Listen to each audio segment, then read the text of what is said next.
Oi, gente, tudo bem? Espero que vocês estejam quietinhos dentro de casa. Desculpa ter mandado o slide ontem, não ter mandado o vídeo, mas eu não consegui gravar. Então, hoje estou mandando o vídeo com a explicação da aula. Vão me acompanhar? Então, bora lá. O assunto de hoje é assistência de enfermagem ao paciente cardiopata. Nós vamos estudar as principais cardiopatias: bradiarritmia, taquiarritmias, síndrome coronariana aguda. Vamos lembrar um pouquinho que é necessário na aula de hoje de como que acontece a condução elétrica no coração. Então, o gerador elétrico primário do coração é o nódo sinusal. Ele vai gerar o estímulo elétrico, passando esse estímulo elétrico para o nódo sinoatrial, que vai distribuir esse estímulo elétrico pelos feixes de Purkinje. Então, quando gera o estímulo elétrico, o nódo sinoatrial gera a onda P. Quando distribui esse estímulo elétrico pelos feixes Purkinje, forma as ondas QRS. E quando esse coração relaxa, forma a onda T. E assim a gente tem a onda sinusal.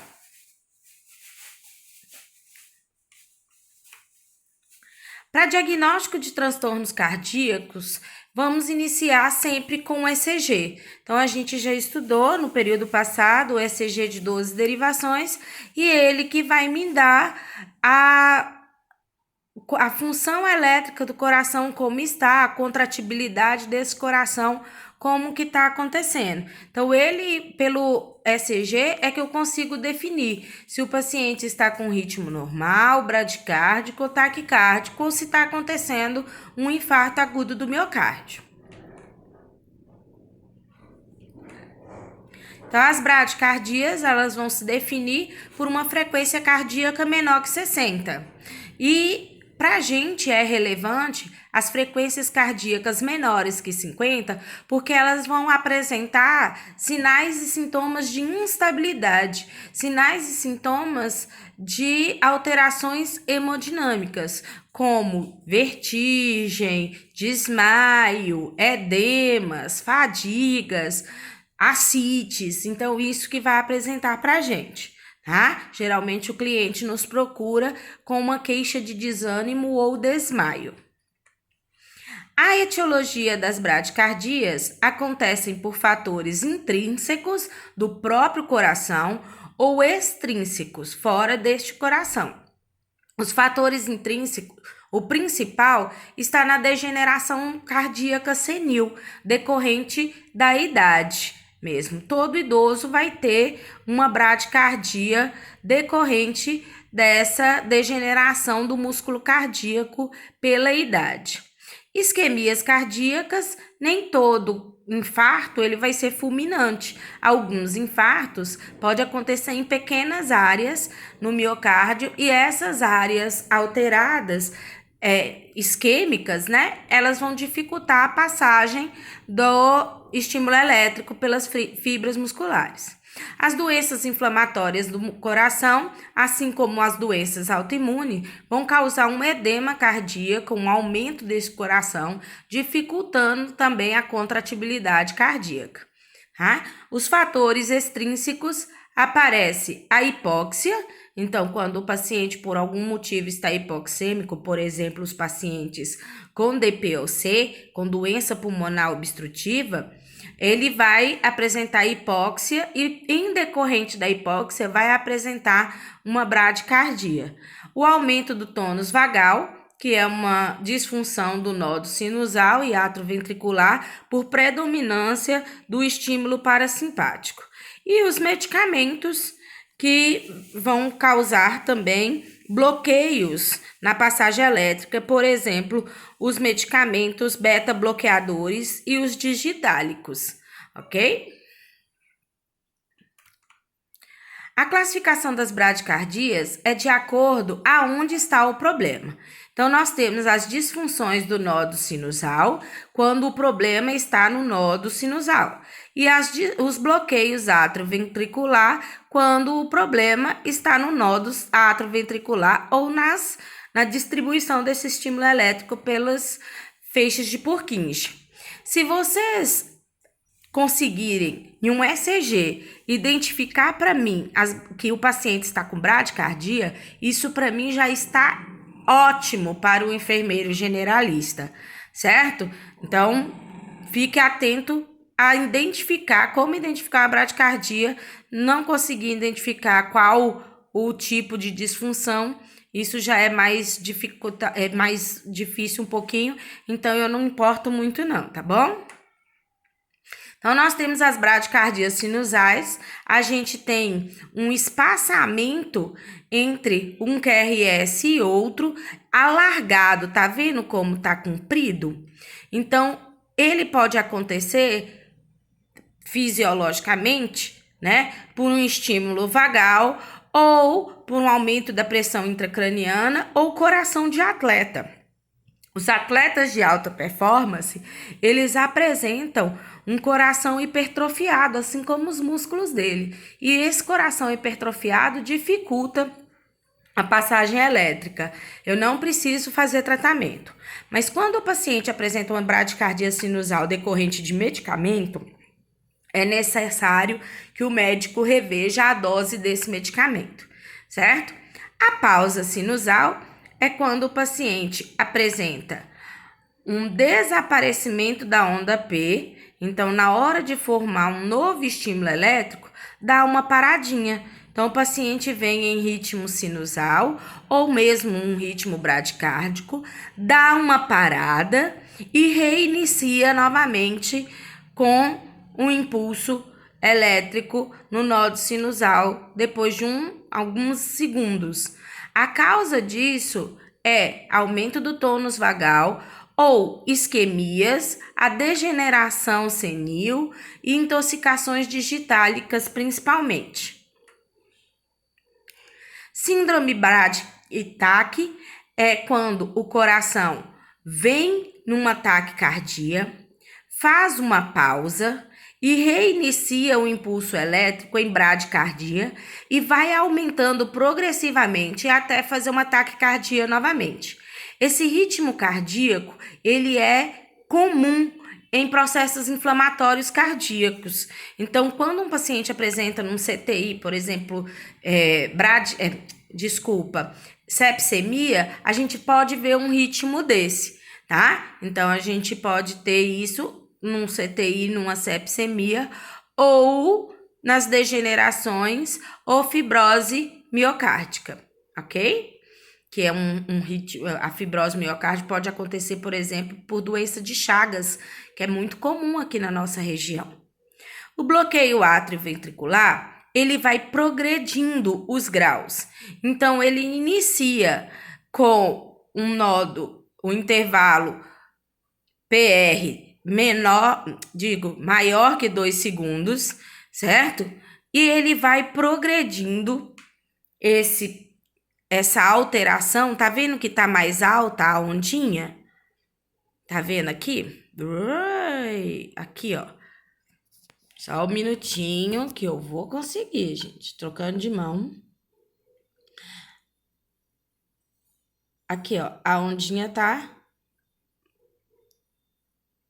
encostando, tá mais próximo uma da outra e tá mais alta a onda T, tá vendo? E ele vai progredindo esse aumento progressivo desse intervalo de onda T a onda P, certo? E vai alargando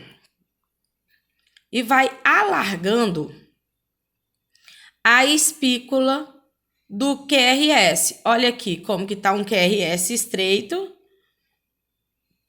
E depois, olha como o QRS fica largo. Então, a causa disso é infarto agudo do miocárdio.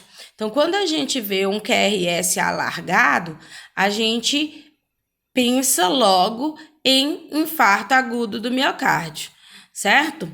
E quando a gente vê um QRS alargado com uma onda T invertida, certo?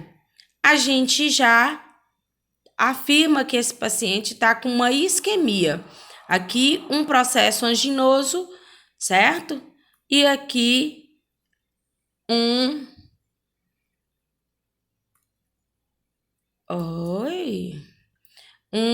infarto, uma isquemia cardíaca, certo? E a gente consegue ver também que aonde aparece essa despolarização, a gente consegue, igual um Morbis 2, a gente consegue pensar em um infarto de coração inferior, de músculo inferior. Quando aparece um Morbis, um bloqueio atrioventricular com um QRS, onde tem mais de uma onda P, a gente pensa num infarto de parede anterior, certo? E a inversão me confirma a isquemia do coração.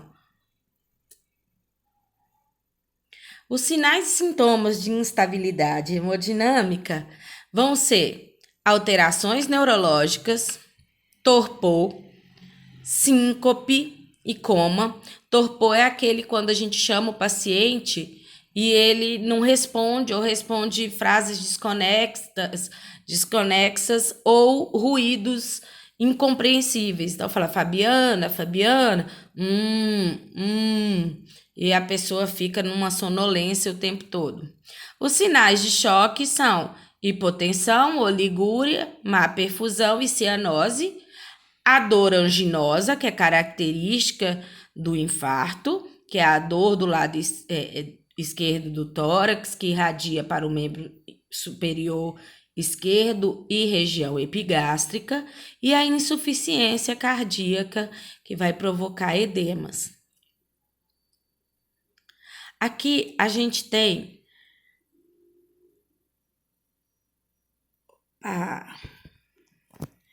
o fluxograma do atendimento da bradicardia. A primeira coisa que a gente recebe esse paciente com uma frequência menor que 60, a gente vai seguir para ele para a sala vermelha e vai manter a via aérea livre, dar suporte de ventilação se necessário. Então, se ele tiver com hipóxia, eu vou ligar oxigênio, certo? Vou manter um ECG no monitor. Gente, desculpa.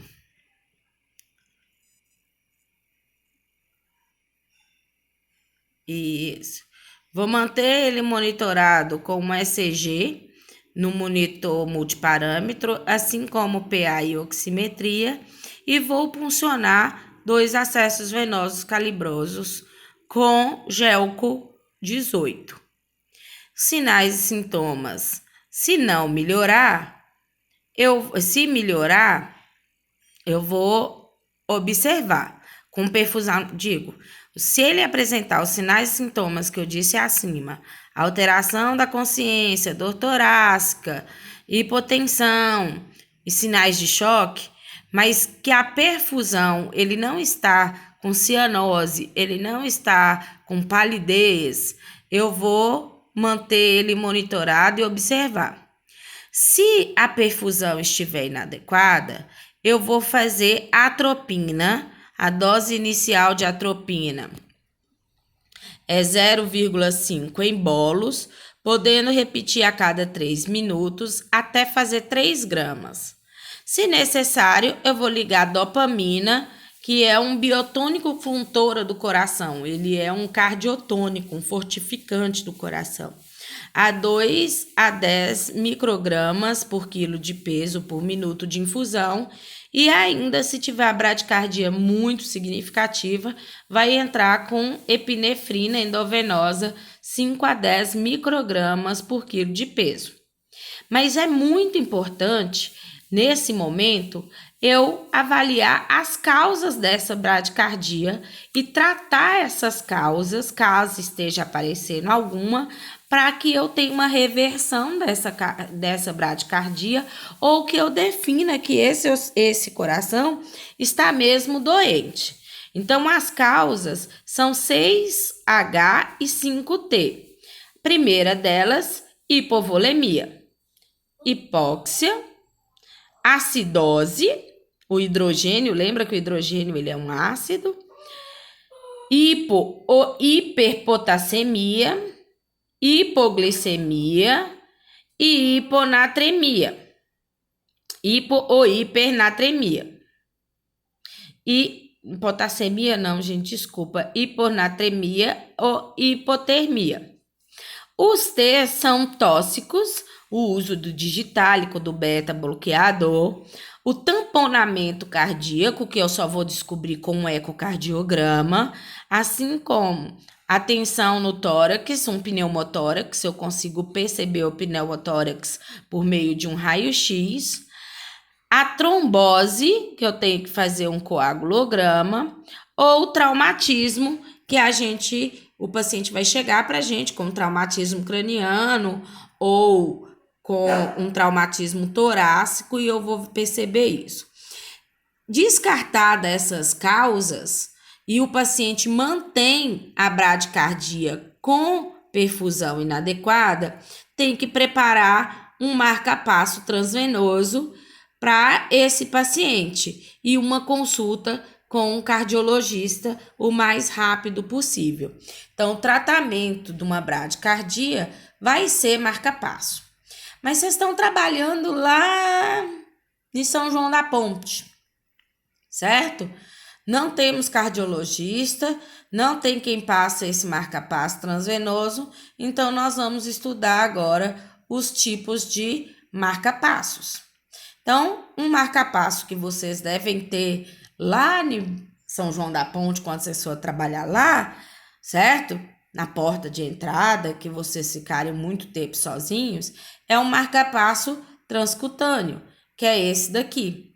Ele é colado no tórax e ele é conectado ao desfibrilador, certo?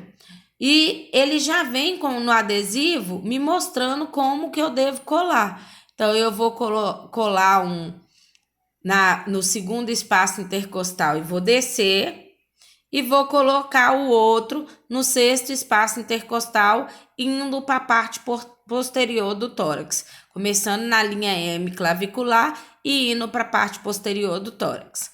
Quando ligar o monitor, vamos programar esse monitor na chave marca-passo, que tem essa função do desfibrilador, e programar esse desfibrilador para uma frequência cardíaca normal, por exemplo, 72 batimentos por minuto, certo? E aí, esse marca-passo vai ficar dando choque no paciente. Então, é preciso de um médico para estar programando esse marca-passo, ou um enfermeiro cardiologista, e não esquecer que choque dói. Quando vocês tomam choquinho à toa no chuveiro, não incomoda? Imagine um chocão no peito. Então, um cuidado muito importante para esse paciente é fazer analgésico na hora de estar ligando esse desfibrilador, porque dói pra caramba, tá? Outros cuidados importantes é limpar o tórax de pelo, de oleosidade, para esse adesivo colar adequadamente, tá? Então, eu preciso colar esse adesivo para ele ter uma condução elétrica boa. E outro cuidado importante é, uma vez que ligou o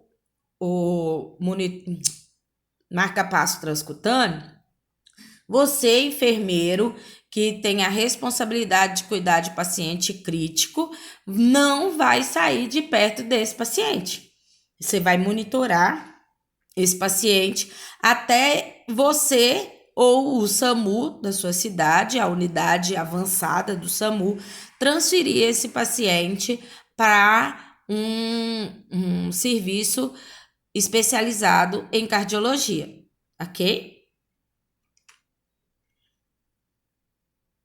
O marca-passo transvenoso, só uma coisinha. Então, esse marca-passo transcutâneo, ele é um marca-passo temporário, é um marca-passo para transporte, certo? E assim que chega numa unidade de cardiologia, ele deve ser trocado por um marca-passo transvenoso, certo? Que é composto por uma bateria e um fio condutor que vai gerar o estímulo elétrico já lá no ventrículo direito, ok? Então, tem que tirar raio-x para ver o posicionamento correto desse marca-passo, que é a segunda e a quarta imagem, a posição correta desse marca-passo.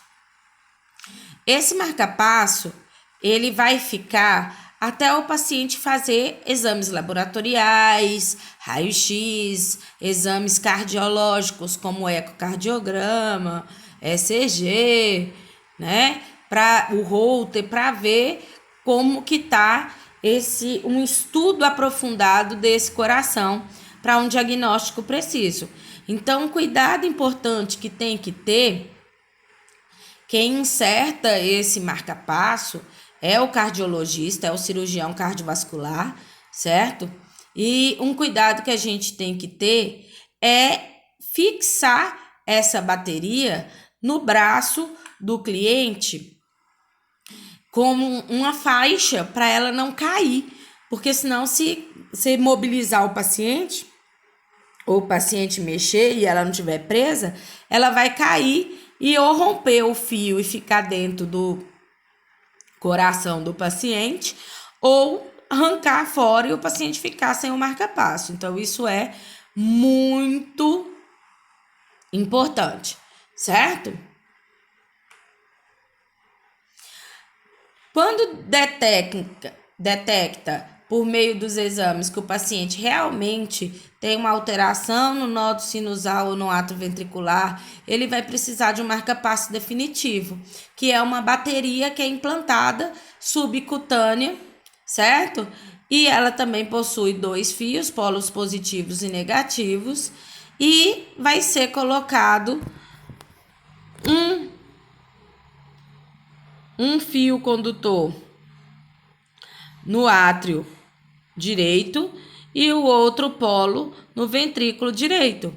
E vai programar essa bateria para a frequência cardíaca conforme a necessidade, o estudo cardíaco desse paciente detectou a necessidade dele, tá? Então, um cuidado importante que o enfermeiro do bloco cirúrgico tem que ter ao implantar esse marca-passo é tirar um raio-x antes do marca-passo e após o marca-passo para confirmar que esse marca-passo foi realmente implantado, tá? Observe o tamanho desse coração, você vê uma hipertrofia cardíaca aqui nesse raio-x. Todo mundo consegue ver? Então, outra coisa importante é que esse marca-passo, ele vem com cartão de identificação. E o paciente tem que ficar o tempo todo com esse cartão de identificação, porque é onde tem a programação do marca-passo, certo? Então, ele chega numa porta giratória lá no Banco do Brasil, ele não pode passar por uma porta magnética, que o magnetismo vai alterar esse marca-passo. Então, ele tem que apresentar o cartão dele para ser desligado o magnetismo do banco para ele passar. Caso aconteça dele passar mal numa rua e tudo, ou passar mal em casa e a família chamar o SAMU vai examinar, vai ver que ele tem um marca-passo e vai pedir a carteirinha dele de identificação do marca-passo para poder reprogramar. Então, enquanto esse paciente sair, ele vai ser encaminhado para o CTI por 12 a 24 horas e essa carteirinha tem que ser entregue para a família e protocolado que vocês entregaram. Porque se sumir, vocês vão ser culpados de não ter entregue essa carteirinha que é primordial para esse paciente. Ok? Vou encerrar por aqui para começar as taquicardias.